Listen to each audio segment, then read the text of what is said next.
Hello, and welcome back to Therapist Plays Stanley Parable. I'm not gonna lie, this episode got me feeling some stuff, and it got me thinking about some stuff, some of my personal experiences, and how I have become the person that I am and why I make the choices that I make.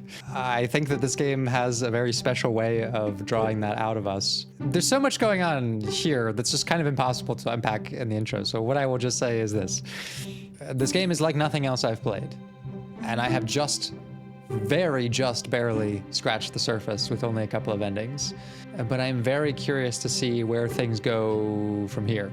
This one's got me opening up in a way that few other games have done. So I gotta give it a lot of credit for that, but it is also a bit scary. It's usually me who is the one facilitating that process of self-discovery. So in a weird way, this game has felt somehow quite therapeutic.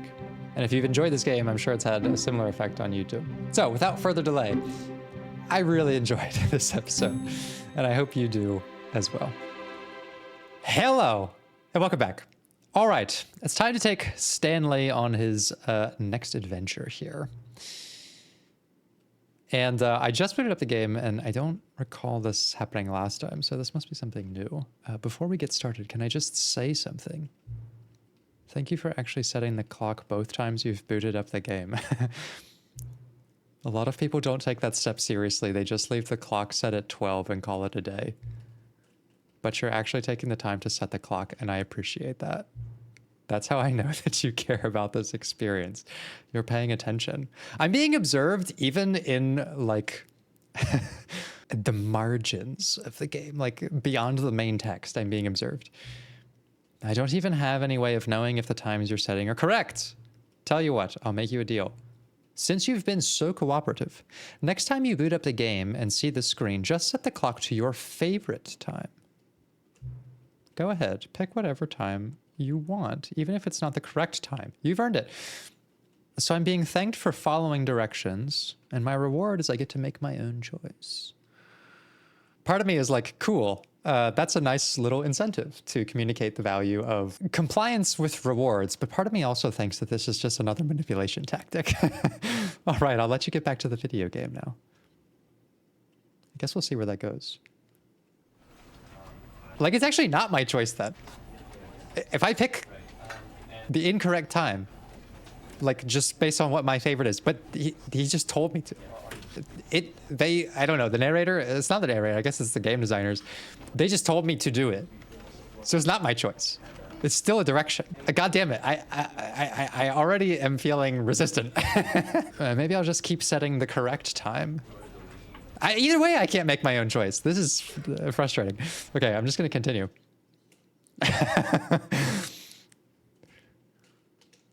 This is the story of a man named Stanley. Okay, so I gather that this is kind of a game where after you get an ending, things generally reset. And so I imagine that I may not get the exact same characteristics to the narrator or to Stanley every single time that we do this. However, if I'm following like the game's lead on observation of the metacontextual elements, like I cannot help myself but be Brady all of the time, whether or not I like that, this is who I have to be. And like, I also can't help but like look holistically at my experiences. I'm an existentialist, right? Like meaning has to characterize my decisions, and the meaning that I choose to infuse this with is that like, I remember the runs, I remember the narrator. Like my actions are going to be recorded by the game as Stanley. The actions of Brady cannot remove the knowledge of my previous experiences. And so I'm not going to resist that. Maybe one of the only things I don't resist. I'm still going to click on everything. That's probably never going to stop. All of his co-workers were gone. What could it mean? Stanley decided to go to the meeting room. Perhaps he had simply missed a memo. Okay, this time I am aware of what my sort of like non-compliant, just like erratic curiosity will get me. Stanley came to a set of 2 open doors. He entered the door on his left. What I'm curious about now, though, is like, what can I do within a structure? And I feel like I'm going to do quite a lot of analyzing in front of these 2 doors. So if you get sick of this scene, sorry about that. But like I said, it's impossible not to be me, right? So here's what I'm thinking. Okay. At least one of the surface level themes of this game is like, follow the directions, right? It's a commentary on like game development and player choice and that sort of thing, right? Stanley just stood there doing nothing at all. I think I have nothing better to do with my time than to sit around and describe every fascinating little detail of his inability to do anything. This is why Stanley and I are on such good terms. This is the part of the playthrough that I can't help, because I got to do my thing. I got to do my analysis, right?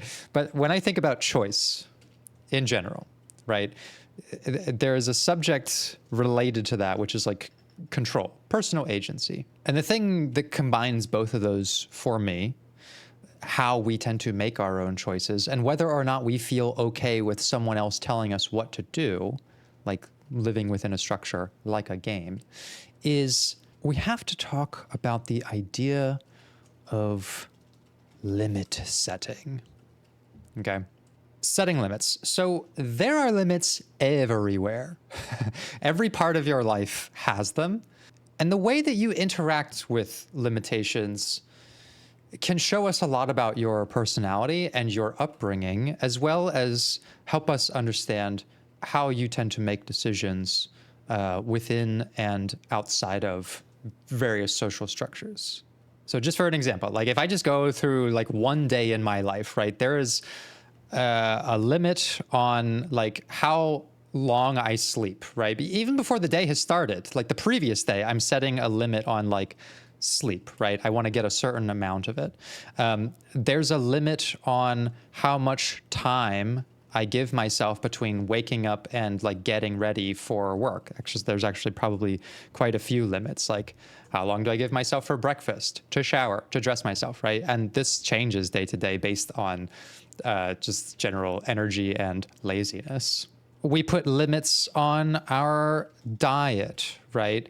Whether we just self-indulge on anything that we want or whether we exercise some sort of like healthy restriction, right? Like that's the kind of limit that is kind of also focused on health in a way. We have limits on our budget, right? You need to understand like what kind of limitations you're comfortable with. And even within that budget, you may have a certain kind of limit with how much you're willing to spend on clothing, on food, on experiences, right? Do you buy a lot of things cheaply or do you buy very few things, but very high quality things? There's limits when I get on the road, right? Like just the speed limit. That's like an external limit that's imposed on me. Maybe let's say like the first one that I interact with, I sort of set all these for myself.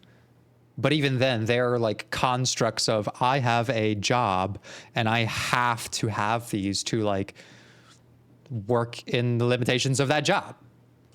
And then I have to get on the road and there's a speed limit and there's a certain amount of like attention I have to limit to the road and what I'm doing. There's limits on how long I spend in a therapy session. There's limits on my vocabulary, depending on where I am and who I'm talking to. I might limit my communication to be more professional when I'm talking to a client or a colleague. I might increase that limit when I am being a little more casual and informal. So we have limits. There's limits everywhere all the time, right? And like, how do you feel about them? How do you feel knowing that some of these are your own choice and some are limits that are sort of like imposed or encouraged by someone else? For example, like the time one, right? I'm thinking of, okay, my job says I need to be there at 8:30 or whatever. Okay. That's a limit that I'm like agreeable to.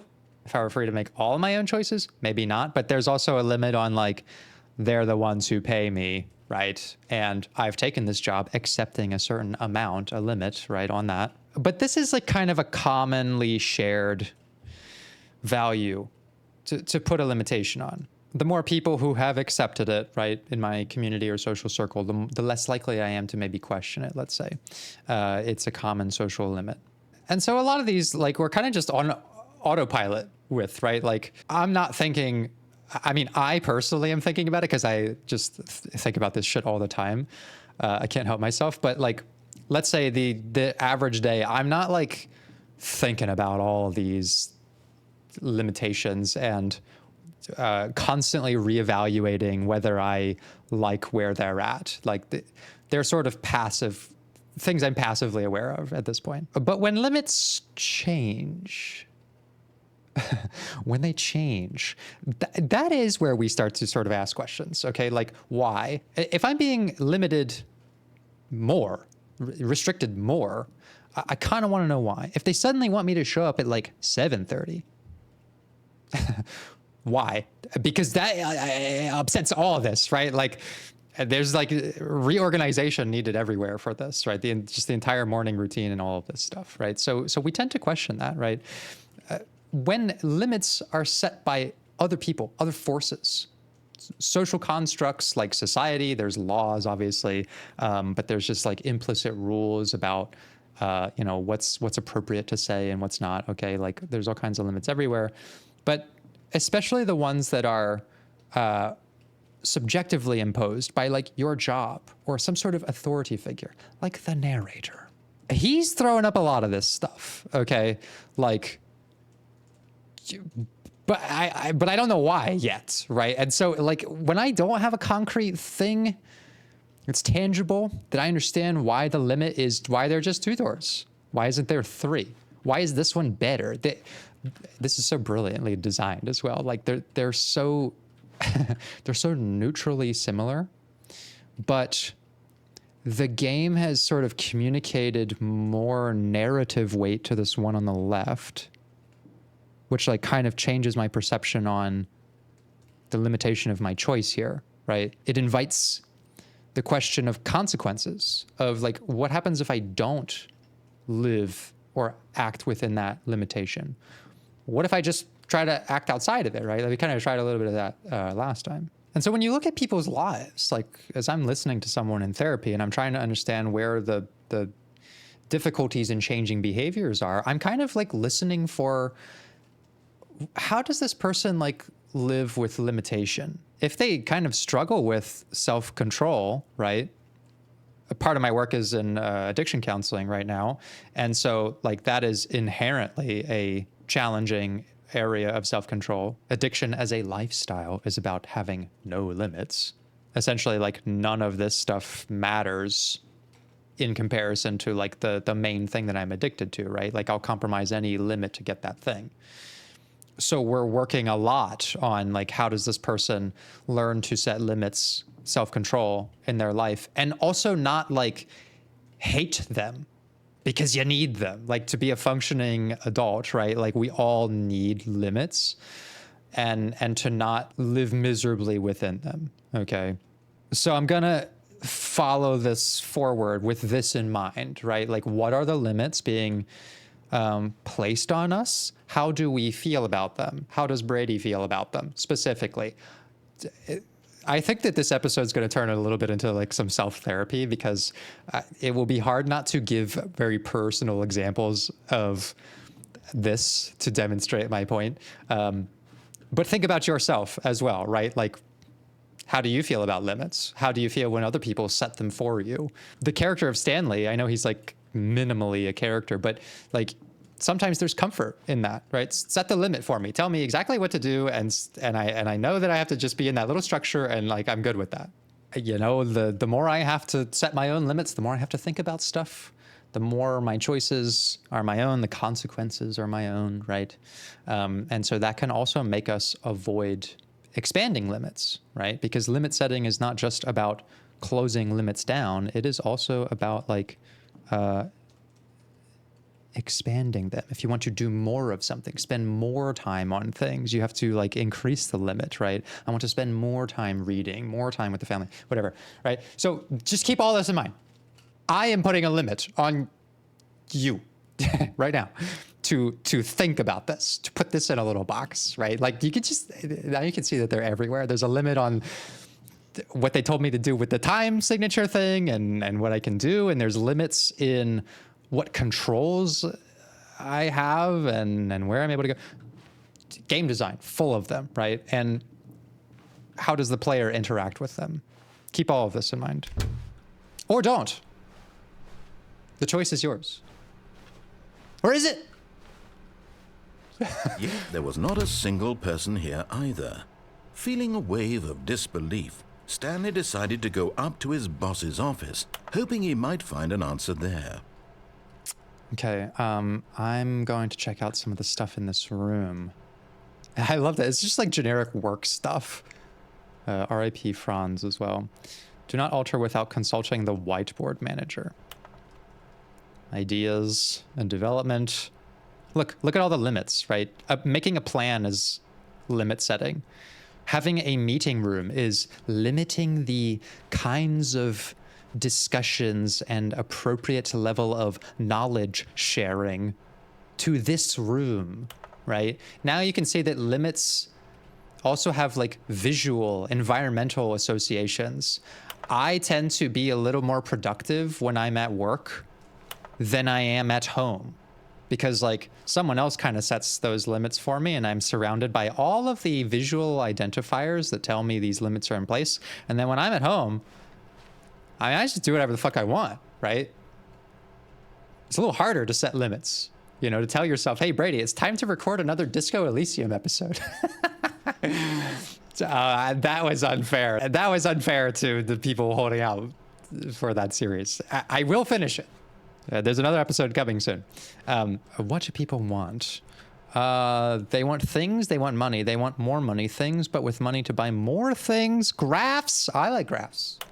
I'm a big graph person, if you couldn't tell. Stripes. What is hot?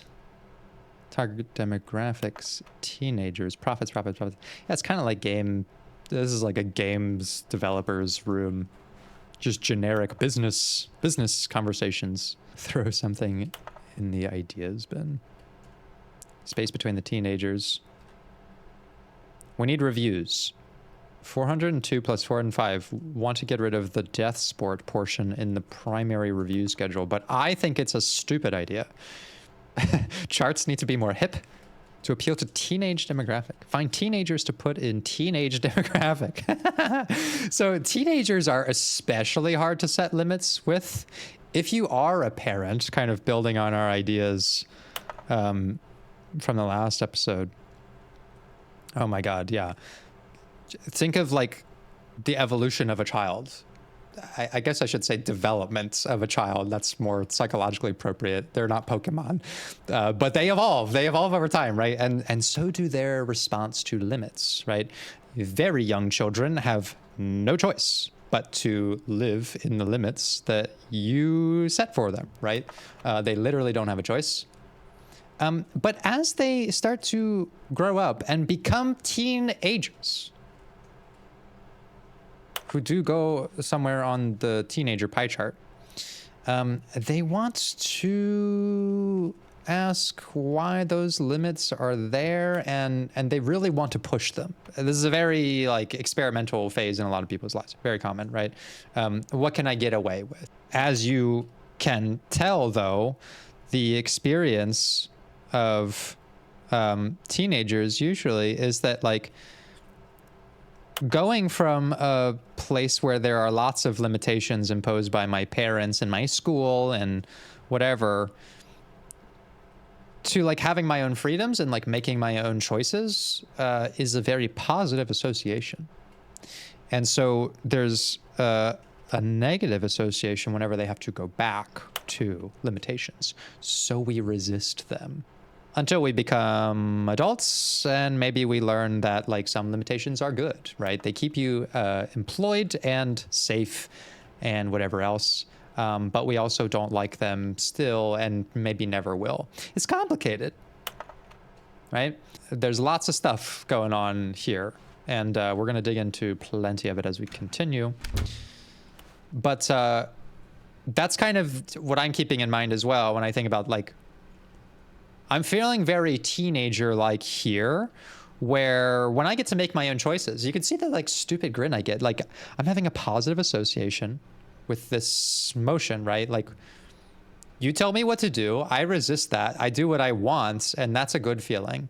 When I have to follow the direction, it's a negative feeling, right? For someone else, it's the reverse. They're like, oh my God, this provokes so much anxiety, I don't want to make my own choice. Give me limits, right? Coming to a staircase, Stanley walked upstairs to his boss's office. I'm going to see what happens if I follow them, but then try to be flexible within them, right? For example, at a workplace, okay, you tell me when I can show up, that's fine, but I will decide inside that limit where I take my lunch break and what I do with my time within that limit. There's like little limits inside of all of this stuff, right? Like basically every decision you make involves these things. So it's important that we really get into the psychology of what they do to us. Okay. I've been here before, but I didn't click on everything in here before.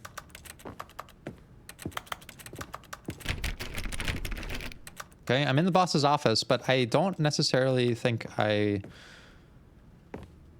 This is a different Stepping into office. the manager's office, Stanley was once again stunned to discover not an indication of any human life.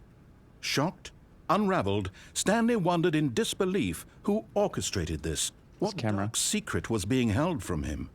What he could not have known was that the keypad behind the boss's desk guarded the terrible truth that his boss had been keeping from him. And so the boss had assigned it an extra secret PIN number. 2845. But of course, Stanley couldn't possibly have known this. So the narrator's like, what he represents for us is like the... Stanley just sat around twiddling his thumbs. Trying to input anything on the device was useless, since he could never possibly know that the combination was 2845. He represents like the person who really wants us to follow the story 2845 that he's laid out in front of us, and he does not like it when we reject those limitations. It's frustrating when you communicate a limit to someone and they don't follow it, right? But like, you know what's best. That the panel's emergency override kicked in, and the door just opened all by itself. And oh, look at that! Along with the story. Well, whoop-de-doo. I guess he'll just do it for me. I'm starting to feel a little bit of this, right? Like, is this my story? Am I Stanley or am I not Stanley? You've just like turned me into a teenager in this moment.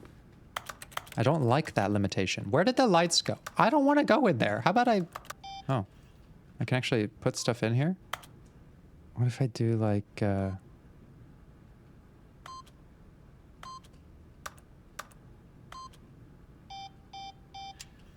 Damn. For those who know, I thought that would do something.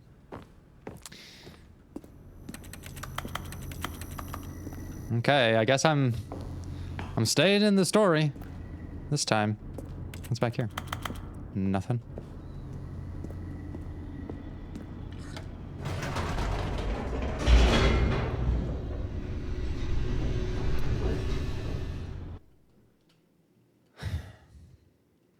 Descending deeper into the building, Stanley realized he felt a bit peculiar. It was a stirring of emotion in his chest, as though he felt more free to think for himself, to question the nature of his job. Why did he feel this now, when for years it had never occurred to him? This question would not go unanswered for long. Well, yes, I am questioning that. Stanley walked straight ahead through the large door that read Mind Control Facility.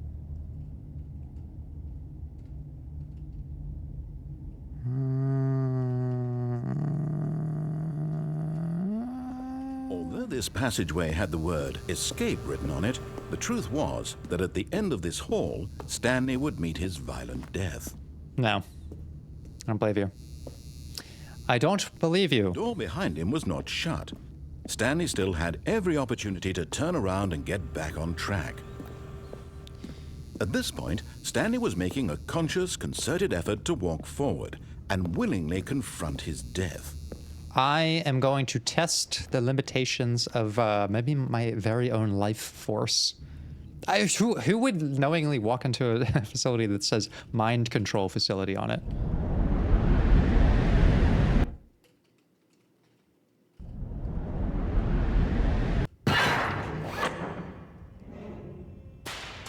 I'm alive! As the machine whirred into motion and Stanley was inched closer and closer to his demise, he reflected that his life had been of no consequence whatsoever. See the bigger picture. He doesn't know the real story, trapped forever in his narrow vision of what this world is. Am I stuck? Perhaps his death was of no great loss. Can I escape this? Eyeballs from a blind man. And so he resigned Shit. and willingly accepted this violent end to his brief and shallow life. Farewell, Stanley. There's gotta be a way! No! What have I done? Wait. Farewell, Stanley, cried the narrator, as Stanley was led helplessly into the enormous metal jaws. What? In a single visceral instant, Stanley was obliterated as the machine crushed every bone in his body, killing him instantly. I'm free. I'm free. I tested the limit, and I lived. And yet it would be just a few minutes before Stanley would restart the game, back in his office, as alive as ever. What exactly did the narrator think he was going to accomplish? When every path you can walk has been created for you long in advance, death becomes meaningless, making life the same. Do you see now? Do you see that Stanley was already dead from the moment he hit start? Really? You know, if someone is any number of like favorable, trustworthy qualities to you, you find them intelligent, you find them kind, you find them attractive, right? Like your willingness to at least engage with the limits imposed by that person might change based on some of those things. Where the fuck am I? I'm in like a museum of Stanley's life. This blueprint shows the office from the beginning of the game. The path from Stanley's office to the two doors was the first part of the game that was built. Sections have been added and altered throughout development, though the core layout remains almost identical to the first iteration.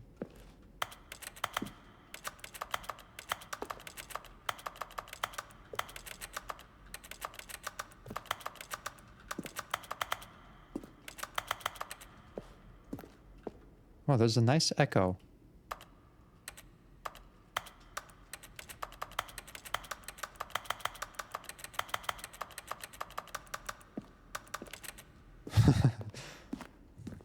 I feel strangely at ease here.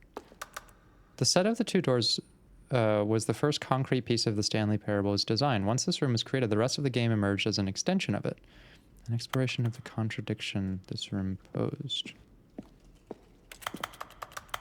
I've done a lot of clicking on these guys. Oh. Okay. It's all the people who made it. Let's go this way. Office clock. The boss's office, but... Oh, I haven't seen these before. Let's give them a touch and feel. What's around here? This is bizarre. The lounge. I actually hate the lounge. Early version of the underground portion of the game. Into the lift, he traveled upward to the power source at the top of the facility to end this injustice forever.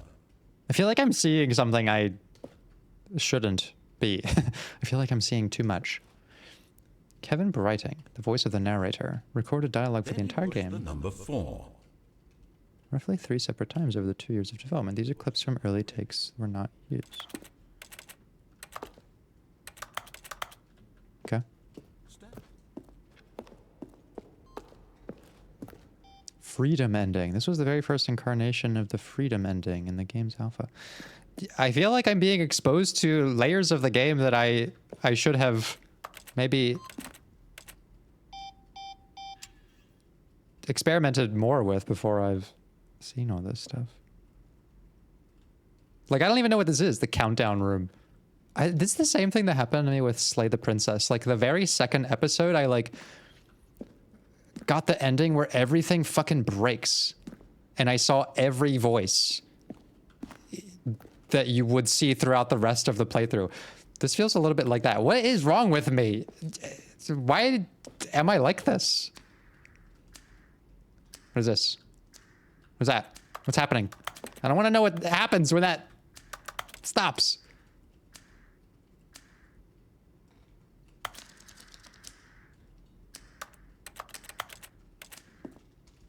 The previous version of the choice leading to the apartment ending, a timer would give you 15 seconds to pick up the phone. What? I don't understand what any of this is. The cargo lift. What is all this shit? I'm gonna stop looking because I feel like I am seeing too much. I'm seeing where all the limits are from the back end. This is bizarre. I don't know what any of this is. This is like going into a museum when you're not a like connoisseur of the thing there. Like, you're just kind of looking at stuff. Like, I have no attachment. I haven't seen any of this shit. I don't know what any of it is. I don't know what it means. I can't appreciate it because this is literally the second time I've booted up the game ever. I'm just I'm gonna just keep going this way. I'm gonna just keep walking. I don't know. I don't want to see any of this stuff just yet. Oh, look at these two. How they wish to destroy one another. How they wish to control one another. How they both wish to be free. He wants to set the limits and I want to break them.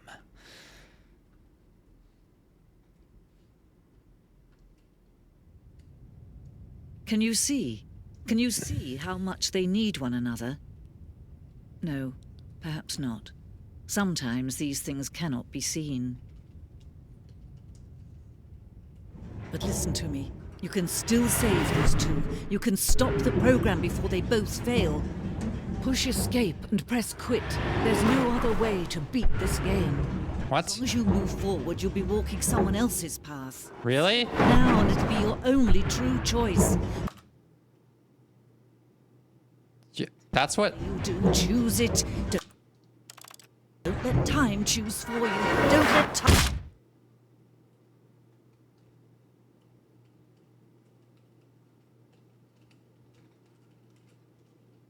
What is happening?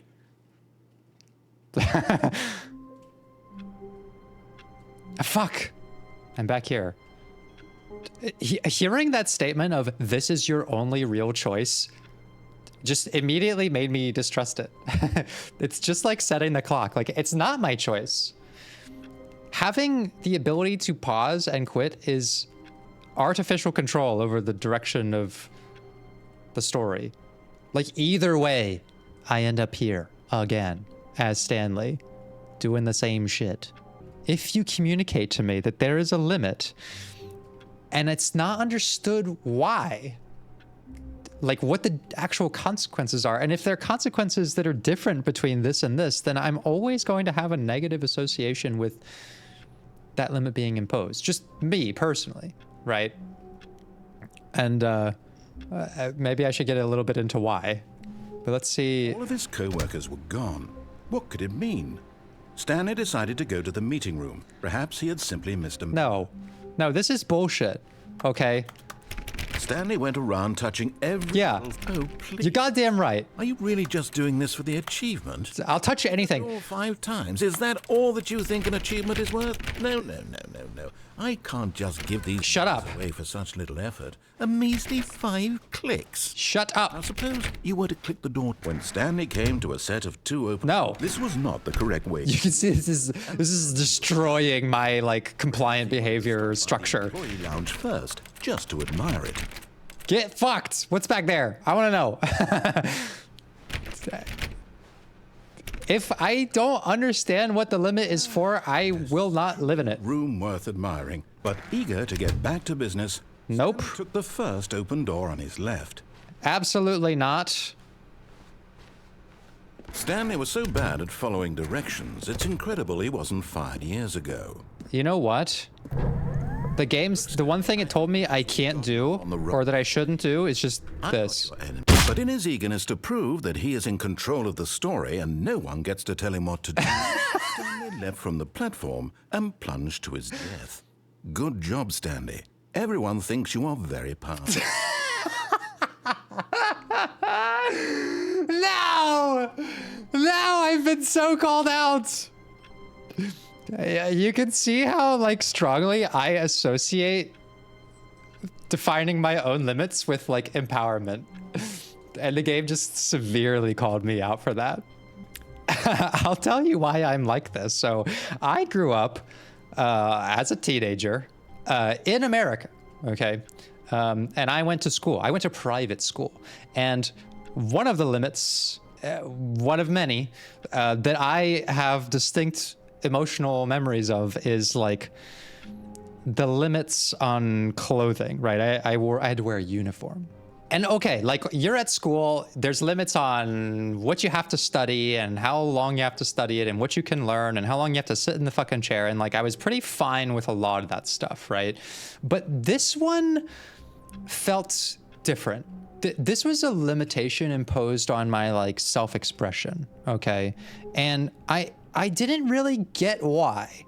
The idea just being that like, oh, it's to look nice or to have a standard. I don't know. I still don't know what the point of it is really. And so even though I like had to live in that limit, I always tried to like make it a little bit my own, right? I would like wear a hat that I wasn't supposed to. I'd untuck my shirt when it was supposed to be tucked in. Now I tuck my shirt in all the time because it's my choice to, but when it wasn't, okay, when it was like, you have to tuck your shirt in, you're in trouble if you don't. I'm like, yeah, well, so what? Right? This was more important to me. So like the thing that is important about limits is that they interact very importantly with your value system, right? And I'm a young child, developing, evolving teenager at this point. And like, I was starting to question this as a value handed off to me. Don't question this one, just do it, okay? And I'm like, but why? Okay, I never got it. And so when I moved away from America, and I was 17, and I moved to Europe, and I went to a European school, and there was none of this.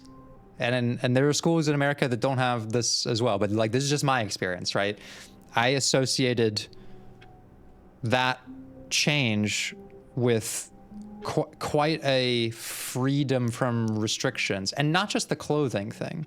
There was no weird Pledge of Allegiance anymore. There was no, this is what you can and can't say about the country. I was living in Denmark, and like the legal drinking age is lower there. So like I could start, you know, engaging in that social activity. And generally I found the experience of young people to be just more independent in that society, right? Like a lot of the kids I was going to school with, they had their own apartments at this age. And they seemed a lot more mature than me. And I could see how it shaped their self-esteem as well, that they were living their own independent lives at this age. I no longer had a schedule like this. Like no one was driving me to school. I walked to the bus stop. I got on the bus myself. The school schedule was like more like a college schedule, classes throughout the day that I would attend at different times. Like there was just a lot. There was a lot of like very positive cultural changes that came with like expansion of limits. And there were still many limits, right? Many of the values stayed the same, like on how to respect people, on how to communicate with them. In fact, I think I developed a lot more willingness to live comfortably in some of those limits, because the ones where I could like make choices about myself freed up. And so the ones that like everyone else agrees on, like just the social construct limits, I was like okay with. I was willing to sort of compromise more so than here's all these limits and we don't tell you why, and you can't dress this way and you can't act that way and you can't say this and you have to do these things. You have to fucking pray this way and you have to pray and you got to go to church and like all this stuff. I was just gone. It was gone in my life, and it was at a very important time, and like forever that association has been burned into me, that these values I have on self-expression and being able to be myself, like I hold them very highly. I'm okay with lots of limits, right? For example, I have an ethical code that I follow as a licensed therapist, right? I agree 100% with those limitations on like privacy, self-disclosure, no dual relationships, like all of the ethical boundaries that make clinical practice safe and effective. Like I don't have any resistance to them because I agree with them. They also align with my values and helped shape them as well, right? It was a back and forth thing. I'm okay with operating in those boundaries. But if I go to work and my employer says, you as a therapist can only practice cognitive behavioral therapy, I'm quitting that fucking job. Like that is the kind of limitation that I will always resist, right? Is like a command on how to exercise my theoretical orientation and to basically limit my expertise, which is not in this, okay? It is part of my toolkit, but if you tell me it's the only tools I can use, I won't do it. And I value that, right? And I would stand by that every single day. That like this system of values that's shaped by your experiences, shaped by the specific things that you struggled to integrate limitations on, and like what you felt in yourself as those limits changed and you got to make those boundaries for yourself, they shape this stuff. And when I'm in a situation like this, where I'm struggling to find the areas where I am in control. I'm in control of where I go, where I walk, but not exactly like where I end up. That's where you can see it activates all of this shit for me. All of these life experiences. Workers were gone. Shut up. Stanley decided to go to the meeting room. Perhaps he had simply missed a memo. And now the person imposing those limits is just bad object to me, of course. The narrator. When Stanley came to a set of 2 open doors, he entered the door on his left.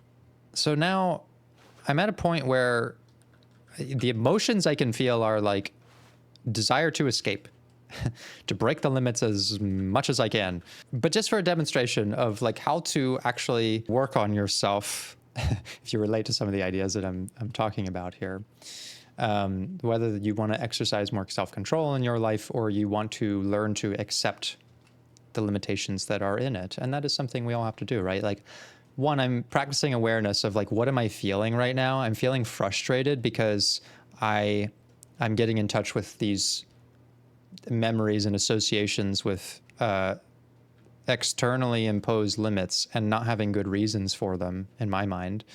And that creates tension in me, right? And I can resist that. But a nice little formula to remember is that pain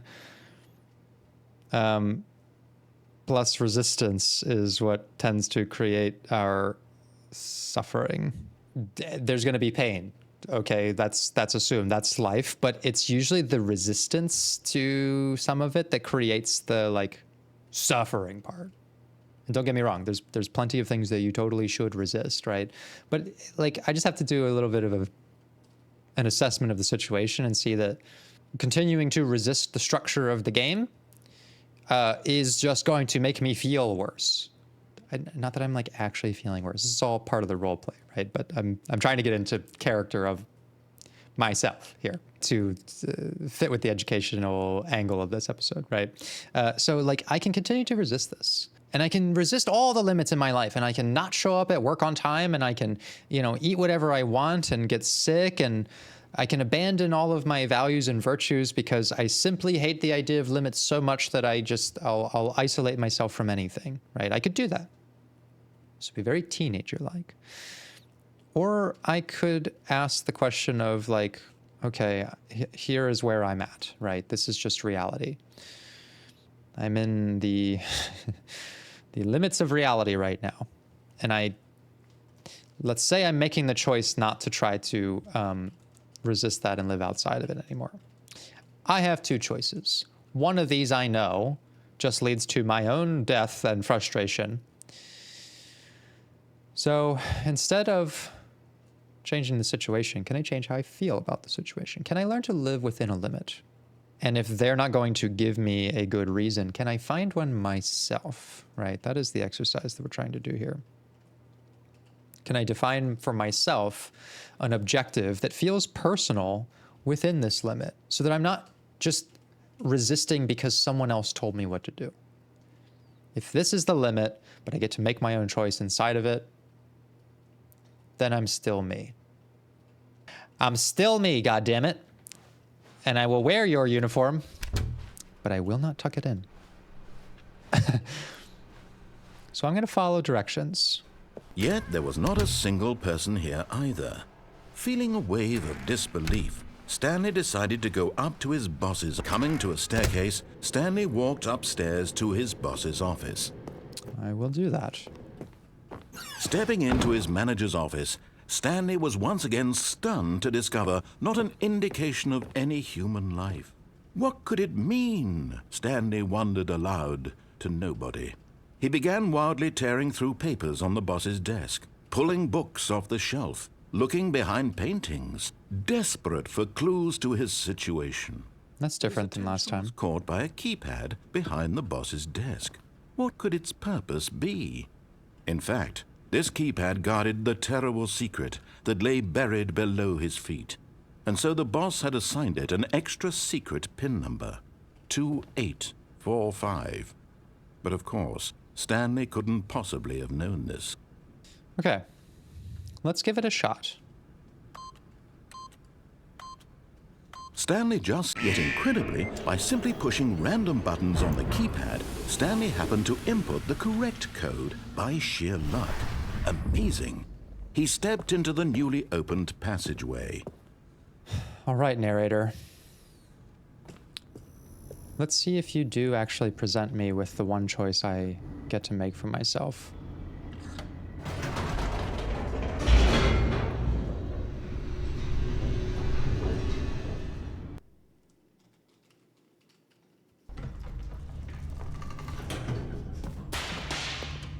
Stanley walked straight ahead through the large door that read Mind Control Facility.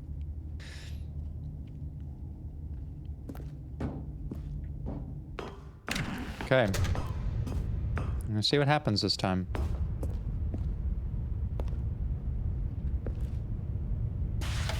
The lights rose on an enormous room packed with television screens. What horrible secret did this place hold? Stanley thought to himself. Did he have the strength to find out?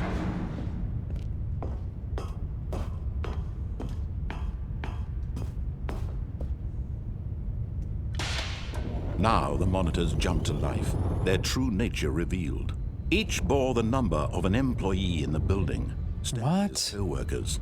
The lives of so many individuals reduced to images on a screen, and Stanley, one of them, eternally monitored in this place where freedom meant nothing. Oh my god. Just like the office structure communicates like the worst kinds of limits, like a cubicle, the limitation of office acceptable dress code. It just inherently feels anti-individuality. Which is activating something in me.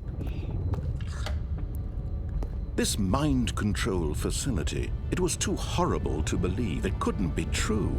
Had Stanley really been under someone's control all this time? Was this the only reason he was happy with his boring job? That his emotions had been manipulated to accept it blindly? And that does kind of feel like what I was talking about. Like stepping away from some of those limitations imposed on my life. It felt like my mind was no longer being controlled in a way. This is weird. No. This is getting weird.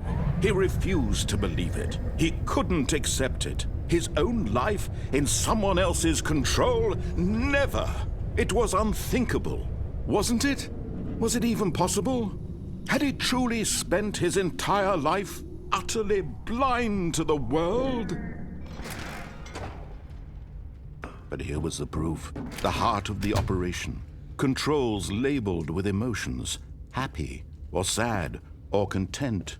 Walking, eating, working. All of it monitored and commanded from this very place. And as the cold reality of his past began to sink in, Stanley decided that this machinery would never again exert its terrible power over another human life. For he would dismantle the controls once and for all. They're literally limiting what you can feel. Like, the limitations, this is actually the perfect analogy for what I'm talking about. Like, I'm obviously making a parallel to social constructs and limits that we find in our lives.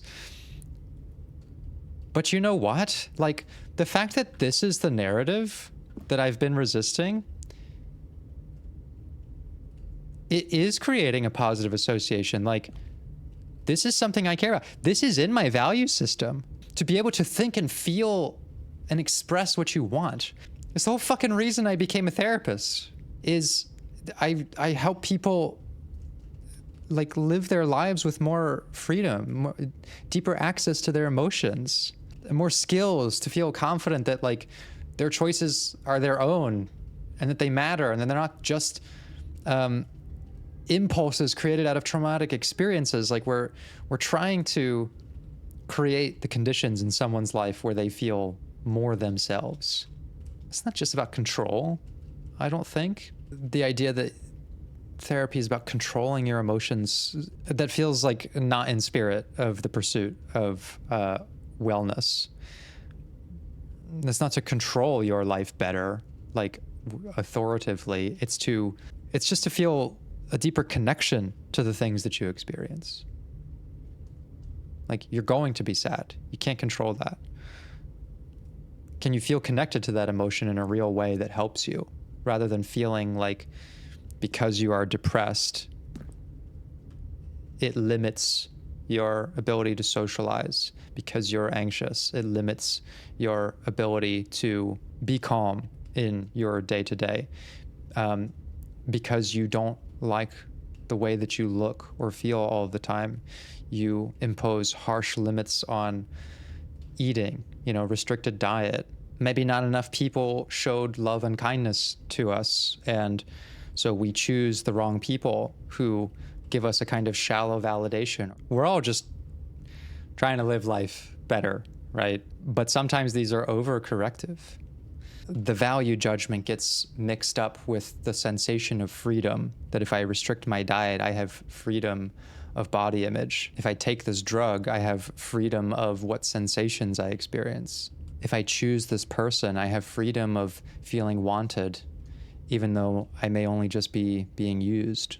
There's all kinds of stuff that happens to us that the pursuit of control ends up doing more damage. So it is not about control, right? It is not about always going from some limits to none, right? That's not the only lesson to learn here. That's what I learned as a teenager.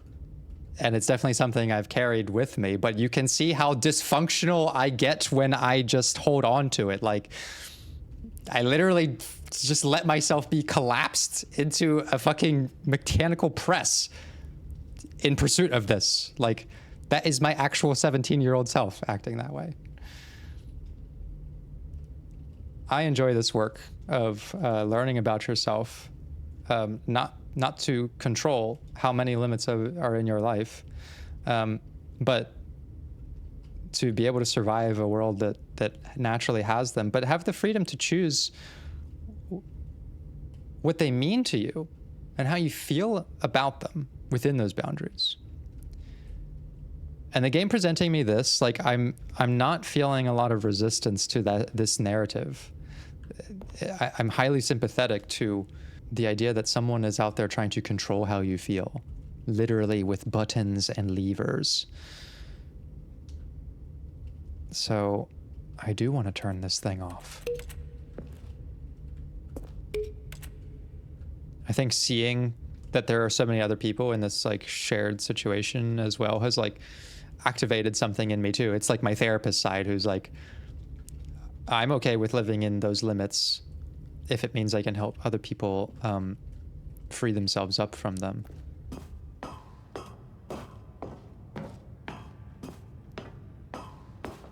Let's see if we can, though.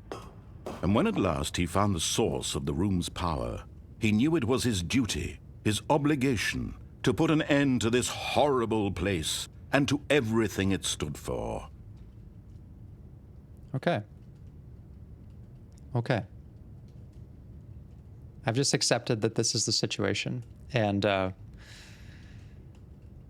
at least feel like this choice isn't just about my need for control over my life and breaking limits, but it actually feels aligned with my values, which is to help people live the lives they want.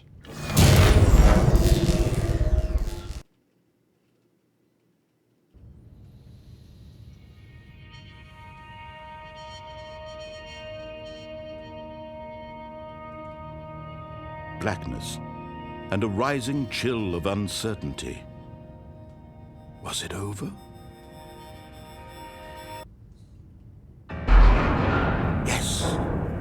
He had won. He had defeated the machine, unshackled himself from someone else's command. Freedom was mere moments away. And yet, even as the immense door slowly opened, Stanley reflected on how many puzzles still lay unsolved. Where had his co-workers gone? How had he been freed from the machine's grasp? What other mysteries did this strange building hold? But as sunlight streamed into the chamber, he realized none of this mattered to him, for it was not knowledge or even power that he had been seeking, but happiness. Perhaps his goal had not been to understand, but to let go. No longer would anyone tell him where to go, what to do, or how to feel. Whatever life he lives, it will be his. And that was all he needed to know. It was perhaps the only thing worth knowing. Stanley stepped through the open door.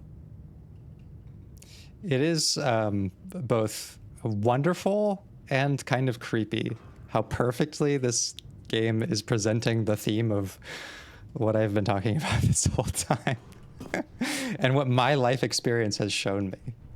It wasn't about being more free that made my childhood experiences better. I feel more so now knowing that I can live within limits and be happy in them rather than only associating happiness with limitlessness. I think that's what Stanley learned. Breeze upon his skin, the feeling of liberation, the immense possibility of the new path before him. This was exactly the way, right now, that things were meant to happen. And Stanley was happy.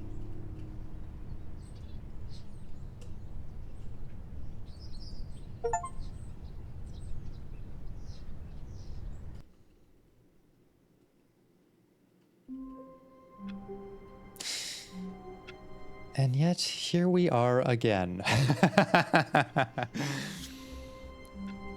So, we've done a couple of different paths, but I would consider the first episode and this episode to be like very different, contrasting approaches, right? High resistance due to confusion and a lack of meaning and choice, versus finding a choice that is within a limitation, within a structure that I have to accept, but still feels like it's close to my values. And I think the point of this is not to look at this and say, oh, well, I got that ending and that feels great. That feels like it has a hint of closure to it, but here I am again. I don't feel sad about that, though. What I know is that somewhere in this labyrinth of office buildings, underground facilities, and expensive boss offices are many paths that I can take, and there is a full range of emotions I can experience in them. I can literally frustrate myself to death, or I can find some resolution to long-held personal problems. It's kind of about what I go looking for. And in a way, I feel relieved, because it's like, now that I know there is a path that is about following the directions, but still feeling okay with where those directions lead, I can now explore the rest with kind of open curiosity. I know that there are frustrating destinations, and I know that there are destinations with resolution I can agree with. And so knowing that there's a limit on those, and I've touched both extremes of it, and I'm sure that like there's probably an even more extreme version of both of those sides of things, I can sort of wander through the rest of this joyously, with the only real pursuit to explore. And so that's where we're going to pause it for now. And I'm going to see where else this takes us. I know that there are a lot of endings, and just from what I saw in the museum, there's so much of this game I have yet to see, and I want to see it. And maybe this time I can do so not feeling like I'm always being controlled. At the end of the day, even just being Brady, even just being myself, is a limitation. I literally cannot be someone else. And the more I have matured and accepted that, and stopped trying to change myself into things that other people wanted me to be, or that I thought I should be, the better I have felt, and the healthier I've gotten. So that's my message. Life and happiness are not just about breaking limits and going as far as you can outside of them. It's accepting that there are always going to be limits in your life, and can you learn to be happy within them? And one of those limits is the boundaries of your personality, your characteristics. If you resist them, you suffer. And that's not to say accept all of them as they are. Work on them. If you want better self-image, work on that. Develop a value system that says the path to that is healthy eating, that it's exercise, that it's learning to appreciate what you see in the mirror, no matter what shape it's in. If you want closeness and care in your life, develop better values and standards about the kind of person you're willing to get those things from. Don't be like me when I was a teenager and just look at any boundaryless experience as a positive one. Because I think we will always end up disappointed when we realize these are everywhere. So just learn to live with limits and learn to love yourself within them. And with that, we're going to pause here, and we'll see what adventures we go on next time with Stanley. Take care, everyone.